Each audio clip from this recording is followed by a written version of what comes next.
नमस्कार दोस्तों, स्वागत है आपका हमारे चैनल गायत्री कुमारी गायत्री ज्ञान पर।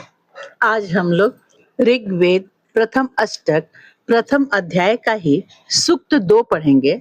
आज से सूक्त 2 शुरू हुआ। ओम वायवा हि दर्शते मे सोमा अलंकृताः तेषां पाहि श्रुधि हवम्। इस सूक्त के ऋषि मधुछंदा व समित्र हैं। यज्ञ के समय वे वायुदेव का आवाहन कर रहे हैं।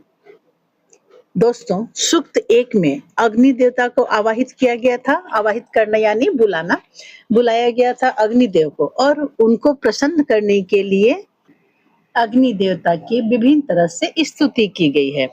लेकिन सूक्त 2 में वायु देवता का आवाहन किया गया है और उनकी ही विभिन्न तरह से स्तुति की गई है। इस सूक्त के ऋषि भी मधुछंदा व समित्र हैं। जिन्होंने अग्नि की स्तुति की थी, उन्होंने ही वायु की भी स्तुति की है। यज्ञ के समय वे वायु देव का आवाहन कर रहे हैं।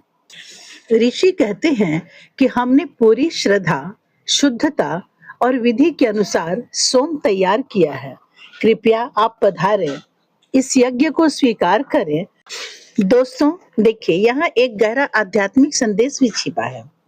वेदों में सोम केवल एक पेय नहीं है, पेय यानी पीने योग्य पदार्थ। यह आनंद, पवित्रता, उत्साह और ईश्वर भक्ति का भी प्रतीक है।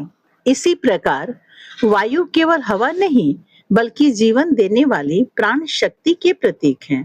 इसलिए इस मंत्र का आंतरिक अर्थ यह है कि जब मनुष्य अपने मन को शुद्ध करता है तो कर्मों को पवित्र बनाता है और श्रद्धा से ईश्वर को पुकारता है, तब दिव्य शक्ति उसके जीवन में प्रवेश करती है और उसे बल, बुद्धि तथा उत्साह देती है।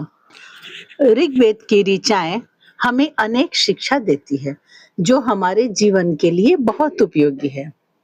यह हमें बताती है कि हर शुभ कार्य पूरी तैयारी और श्रद्धा से करना चाहिए।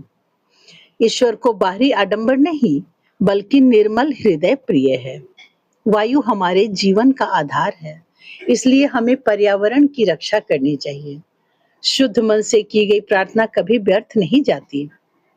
जीवन में उत्साह, ऊर्जा और सकारात्मकता बनाए रखना ही वायु देव की कृपा का प्रतीक है। ओम तत्सत।